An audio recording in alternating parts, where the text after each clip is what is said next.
Let me now welcome on board Mahendra Nahata, the MD at HFCL Limited, joining in on the show right now. Mahendra, great to have you today on ET Now. Thank you so much for your time. Just looking at your quarterly performance, your revenue growth guidance for FY27 has been raised from 20% to now 40%. What gives you this kind of confidence to upgrade so sharply just one quarter in? Well, it is the order book which we have. We have an order book of almost 26,000 crores. And with the order book where the products are to be supplied within this current year. So that gives us the confidence that, definitely, we will be able to increase the revenue at least by 40%. It is just the order book. I'm sure it is because it has grown 5x in the products segment alone. About 26,000 crore rupees, I guess, is what you're already sitting on. But walk me through what the execution timeline of this hefty order book is looking like. Look, different orders are of different timelines. Okay. Some of the fiber optic cable orders are for the 5 years time period, where we have to continuously supply for 5 years in the large quantity. Then some of the EPC orders are 2 to 3 years time frame. Some of the fiber optic cables orders are 3 to 6 months time frame. So there are different time frames in the orders are to be supplied. But the supply which we have to make in the current year, that would surely increase our revenue by 40% as compared to the last year. Okay. Specifically, Mahendra, can you quantify how much of the order book converts into revenue within, you told me FY27, but what about 28 to 29 as well?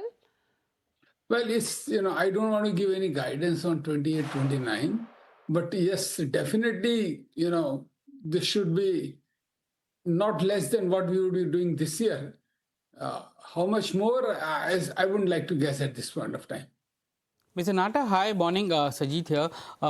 You've been able to add capacities as well in this quarter, and also you're looking at increasing your exports to over 60% going into towards the end of FY27. How do you look at the export market? Which are the regions where you're getting that kind of traction for demand? Look, export market is very strong, much stronger than what Indian market is right now. And majorly because of data center, and that too from North American market, where the data center capacities are being increased immensely. A lot of hyperscalers are coming in. As a result of that, demand of fiber optic cable has increased immensely. Because fiber optic cable is the only media which can carry this kind of a inflow of data, massive inflow of data. It is only fiber optic which can carry that. That's why demand of fiber optic cable by hyperscalers has gone up multifold. Could you tell us who your anchor customers are in the North America geography? Well, we are under NDA, so we cannot name customers because they are hyperscalers. Understood. But tell me, what about Indian hyperscalers? How's that demand shaping up? Okay, Indian hyperscalers have started construction now. So for them to come up to the level of buying fiber optic cable would still take some time, maybe a year or so. And I'm sure the push which government is giving to the building of data centers all over the country, this demand would also come up in a year or so. But of course, it would not be near what US demand is, because US is increasing the capacity from roughly about 150 gigawatt today to 300 gigawatt. Whereas in India, we are doing 1.6 gigawatt to 3 gigawatt in 3 years. But yes, India is also increasing capacity, and we are not far behind Europe. Europe and India are almost a similar situation. So Indian demand is also going to come up, but maybe in a year or so. Okay, Mr. Mahendra, hi, this is Harsh also here. I'm trying to therefore get a sense. What's keeping you ahead of competition? Is it just a very, very strong demand that's there at this point? And if that demand were to cool off, do you still expect that HFCL will be competitive enough from a pricing perspective? What gives you that confidence? Look, first of all, I don't expect the demand to come down in the next 5 years. The way the data centers are increasing. And second demand, which is coming from data center itself with the connectivity solutions inside the data centers. One is the OSPs outside plant, another is the connectivity which you require rack-to-rack connectivity inside the data centers. So both demands are very high. And for at least 5 years, I don't see demand coming down. So, there's no reason to think that there would be lack of demand and that would create price pressure or, supply pressure. On the other hand, what keeps us ahead of competition is one, we have very good quality. We manufacture our own fiber, and which is of as good quality as anybody else in the world. So, timely delivery, and because we have got a very huge scale, we are producing today roughly about 28 million fiber kilometers of fiber every year, which is being expanded to 34 million fiber kilometers, and cable to 45 million fiber kilometers. These are world-class capacities. So economies of scale are also there. Absolutely. And you have also made it very vocal that you see very limited threat from China. Understand that point. But Mr. Nata, you know what gets me to my next question is we're talking about so much Capex being put in by hyperscalers, both in the US and, you beautifully explained as to how India also is on the cusp of this mega AI boom. Are you capacity constrained? What is your own Capex timeline to try and meet this kind of demand?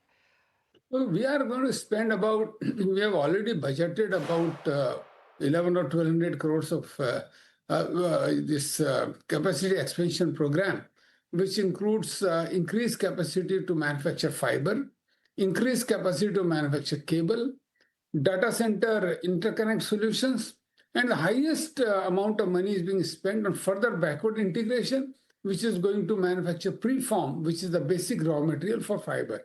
They are going to spend roughly about 580 crores on establishing a plant to manufacture preform.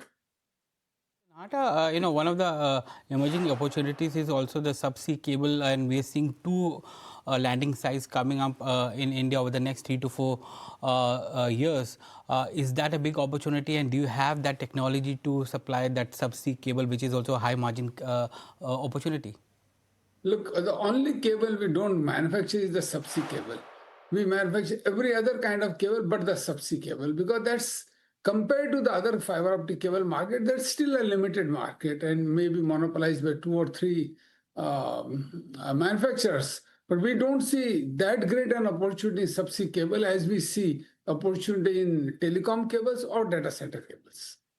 I want to talk about defense as well, Mr. Nata, because you've guided for about 500 crore rupees this year specifically, scaling to about 3,000 crore rupee plus by FY29, and then eventually 5,000 crore rupees year after that. What's the visibility on that ramp up, and what's the order book pipeline looking like?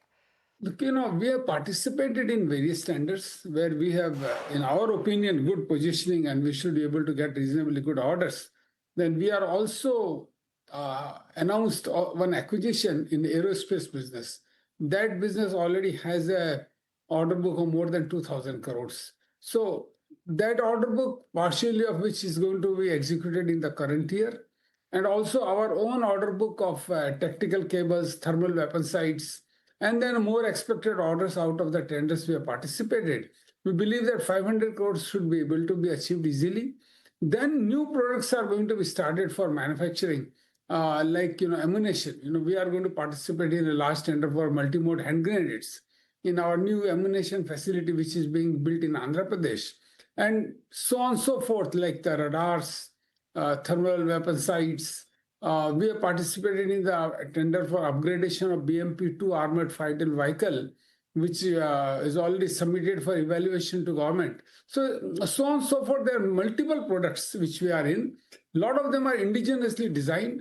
And since they're indigenously designed, we have our own IPR, we will be able to sell it more competitively than what currently the government is importing. So I have no doubt to reach to this order book of 500 this year and 3,000 and then 5,000 crores in 3 years. But can you tell me, out of these numbers, what's the confirmed order book? Look, out of these numbers, we have confirmed order book, including the acquisitions, roughly about 2,500 crores. Okay, understood. I also want to talk about your margins. You've already crossed your 20% plus guidance in Q1 itself. Is this kind of margin pace structurally sustainable, or would you have to tweak your product mix in any which way to keep this EBITDA number? Look, telecom business, technology is always changing. So you have to tweak your products as the technology changes. Now, like in fiber optic cable, like earlier we used to supply cable up to 288 fiber. Now we are supplying cable up to 7,000 fiber, and which is going to be increased to 14,000 fiber. So technology changes. As per change in technology, we have to change our product also. So that is number one. But when it comes to competition or keeping up with the competition and having new products, yes, we have gone into data center interconnect solutions also this year, and that itself would give us 800 crores of revenue this year against an order book of 850 crores we already have for that products. And those products are more value added, and more value addition work is being done by us ourselves. So that would give us a little better margin than the cable itself. So all put together, if you see, there's no reason that the earning percentage would go down. The run rate at which you clocked the first quarter revenue, it seems that you will cross 8,000 odd crores in the first year with an EBITDA of if 20%, if I take that, around 1,600 odd crores which will come in. Is that the right way to look at it? Because you're growing quarter on quarter as well, and the huge order book that you have with you. Look, I would not do those multiplications. Multiplications for you to do. Only thing I can say that we are looking for a 40% growth in our revenue in the current year instead of what we planned 20% in the beginning of the year. And the EBITDA numbers and all that, as I said, I don't foresee any decrease in the earning percentages. So multiplications is for you to, I will leave it to you to do.